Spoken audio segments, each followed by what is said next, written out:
Friends, பார்த்தீங்கன்னா இப்போ நாங்கள் வந்துட்டு சிக்கன் குழம்பும் சாதம் தான் வைக்க போகிறோம். அது நாங்கள் ஒரு டிஃப்ரெண்ட்டாக செய்யலான் இருக்கோம். பாருங்கள் எப்படி செய்யணும். ஃபஸ்ட்டு வந்து சின்ன வெங்காயம் போட்டு நல்லா இந்த அளவுக்கு நான் வறுத்து எடுத்துட்டேன்.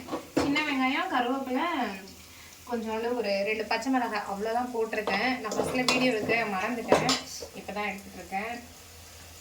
அடுத்தது பார்த்தீங்கன்னா கருவேப்பிலையும் போட்டாச்சு. நெக்ஸ்ட் வந்து நல்லா தக்காளி பழத்தை போட்டுடலாம் இந்த ஸ்டேஜில். ஏன்னா நல்லாவே வெங்காயம் வந்துட்டு ஒரு பொன்னிறமாக வதக்கியாச்சு. அதனால தான் வந்துட்டு தக்காளி பழம் போடுறேன். தக்காளி பழத்தை போட்டு கொஞ்சம் உப்பு போட்டுக்கலாம். உப்பு போட்டோம் அப்படின்னா தான் அது வந்துட்டு கொஞ்சம் சீக்கிரமாக தக்காளி வந்து வெந்து வரும். தக்காளி பார்த்தீங்கன்னா ஓரளவுக்கு இந்த அளவுக்கு வதங்கி வந்துருச்சு. இப்போ வந்து நம்ம என்ன பண்ணுறோம் அப்படின்னா இஞ்சி பூண்டு பேஸ்ட் போட்டுக்கலாம். பாருங்கள், நான் இவ்வளோவுமே போட்டுக்கிறேன். ஏன்னா கறி வந்து 1 கிலோ. அதனால் வந்துட்டு இந்த ஸ்டேஜில் வந்து நம்ம இஞ்சி பூண்டு பேஸ்ட் போட்டால் தான் அடி பிடிக்காமல் இருக்கும். அதனால தான் இப்போ வந்து தக்காளியெல்லாம் போட்டு ஓரளவுக்கு வதக்கினதுக்கப்புறம் நான் வந்து இஞ்சி பூண்டு பேஸ்ட் போட்டுக்கிறேன்.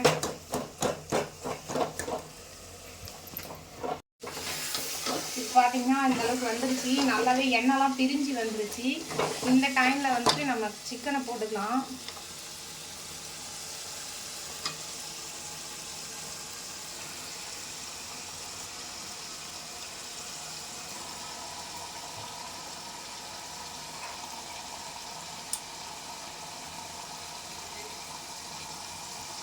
பார்த்தீங்கன்னா சிக்கன் ஃபுல்லாகவே போட்டோம்.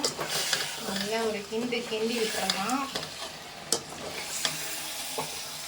எல்லாருமே சண்டே இன்னைக்கு வந்து எல்லா வீட்லேயும் என்ன ஸ்பெஷல் அப்படிங்கிறத எனக்கு வந்து கமெண்ட் பண்ணுங்கள்.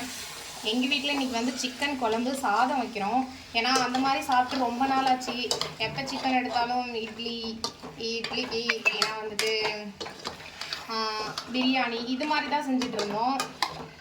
சரி, இன்றைக்கி வந்துட்டு நம்ம சிக்கன் எடுத்து குழம்பு வைக்கலாம், குழம்பு வச்சு சாப்பாடு வச்சு வெள்ளை சாதம் வச்சு சாப்பிடலாம் அப்படின்னு சொல்லி வச்சுட்ருக்கோம். பார்த்திங்கன்னா நம்ம வந்துட்டு மஞ்சள்தூள் போட்டுடலாம். அப்போ தான் அது கொஞ்சம் நல்லாயிருக்கும். அதனால் ஃபஸ்ட்டு வந்து மஞ்சள்தூளை வந்து போட்டுடலாம். உப்பு கொஞ்சம் போட்டிருக்கோம் ஏற்கனவே. மஞ்சள்தூள் போட்டு நான் நிறைய கொஞ்சம் இதில் இருக்குது பாருங்கள். தண்ணியிலே நல்லா கொஞ்சம் வேக வச்சுட்டு ஒரு 1/4 பதத்துக்கு வச்சுட்டு அதுக்கப்புறமா வந்து நம்ம மசாலாலாம் சேர்த்துக்கலாம்.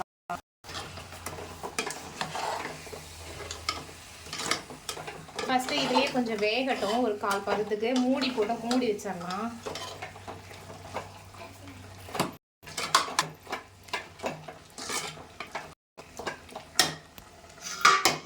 இப்போ இந்த ஸ்டேஜில் வந்து மூடி ஒரு 1/4 பகுதி வெந்து வர வரை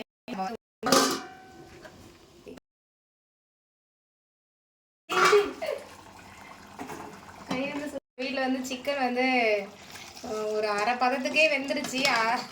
அரைவேக்காடுன்னு சொல்லலை, அந்தளவுக்கு வெந்துருச்சு. இந்த ஸ்டேஜில் வந்து நம்ம என்ன பண்ணுறோன்னா வீட்டு மிளகாத்தூள் நாங்கள் வந்து வீட்டிலே அரைச்சிப்போம். அந்த மிளகாத்தூள் வந்து ஒரு 2 ஸ்பூன் போட்டுக்கிறேன்.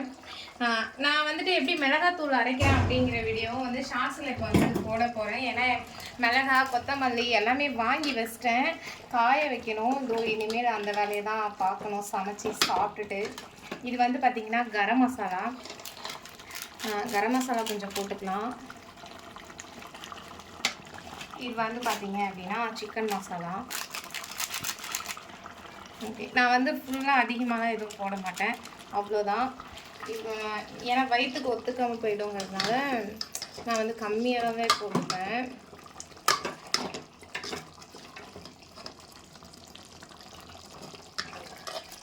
நல்லா கிண்டி விட்டுடலாம்.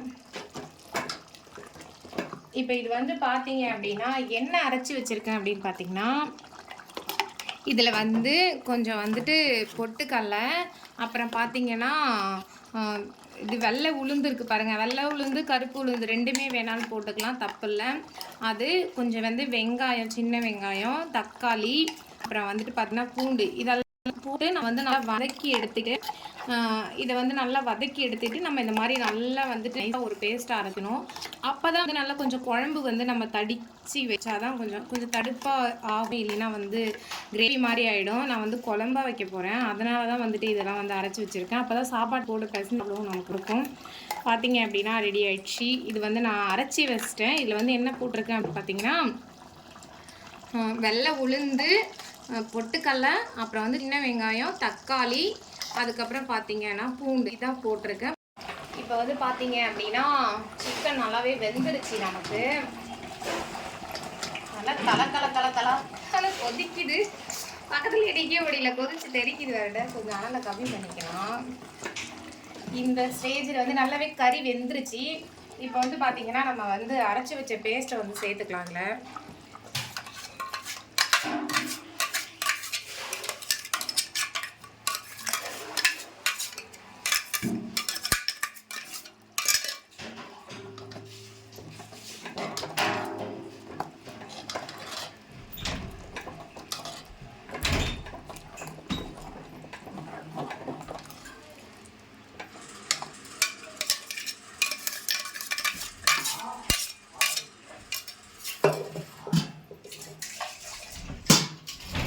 கொஞ்சம் வந்து தண்ணி ஊற்றிட்டு நான் வந்து ஊற்றிக்கிறேன்.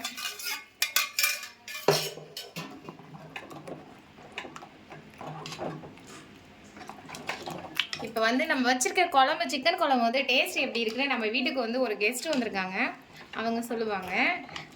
நம்ம வந்துட்டு சாப்பிடும்போது இனிமேல் வந்து பார்த்துக்கலாம். இதுக்கு மேலே வந்து இது ஒரு 10 நிமிஷம் நல்லா திரும்பவும் வந்து ஒரு 5 நிமிஷம் போதும் கொதிக்க வச்சிடலாம். மூடி போட்டு ரெடி ஆயிடுச்சு. இப்போ வந்து பார்த்தீங்கன்னா இந்த கொத்தமல்லி தழை எல்லாத்தையும் சேர்த்துக்கலாம். இதில் ஒரு தக்காளி பீஸ் இருந்து விழுந்துருச்சு. குழம்பு டேஸ்ட்டுக்கு நான் மொண்டே குடிச்சிருவேன் நடுங்க, அந்தளவுக்கு டேஸ்ட்டாக இருக்குது. சரி, ஓகே, நம்ம வந்து இனிமேல் சாப்பிட்லாம். நம்ம வீட்டுக்கு வந்திருக்க கெஸ்ட் யாருன்னா அவங்க தான் வைஷோடைய வந்து ஃப்ரெண்டு பாப்பா வந்திருக்கா. சாப்பிட்டு எப்படி இருக்குன்னு சொல்லு சுஜி. சபரி நீ சொல்லு. சபரி தான் சாப்பிட்டுட்டு இருக்கா, பசிக்குதுன்னு சொல்லிட்டு. எப்படி பாருக்கு? சூப்பராக இருக்கா? நல்லா இருக்கா? சீரியஸாகவே நான் சமைச்சேன்லாம் சொல்லப்பா, உண்மையாகவே நல்லா இருக்கேன். கண்டிப்பாக வந்து உங்களுக்கு இந்த மாதிரி ஒரு டேஸ்ட்டான குழம்பு சாப்பிட்ணுன்னா எங்கள் வீட்டுக்கு வாங்க. ஓகே ஃப்ரெண்ட்ஸ், நம்ம வந்து இன்றைக்கி இந்த விலாகை முடிச்சுக்கலாம். இதுக்கு மேலே வந்துட்டு நமக்கு வேலை அதிகமாக இருக்குது. என்ன அப்படின்னு பார்த்தீங்கன்னா மிளகாத்தூள் அரைக்கணும், வடகம் போடுறதுக்கு வெங்காயத்தை வச்சு வடகம் போடுவோம்ல, அது போடணும். அதெல்லாம் ரெடி பண்ணுறதுக்காக வந்துட்டு வேலை இருக்குது. நாங்களும் சாப்பிட்றோம். அப்புறம் நீங்கள் வந்து கண்ணு வச்சுருவீங்க, வயிறு வலிக்கும். அதனால் வீடியோவை கட் பண்ணிக்கிறேன். Bye friends.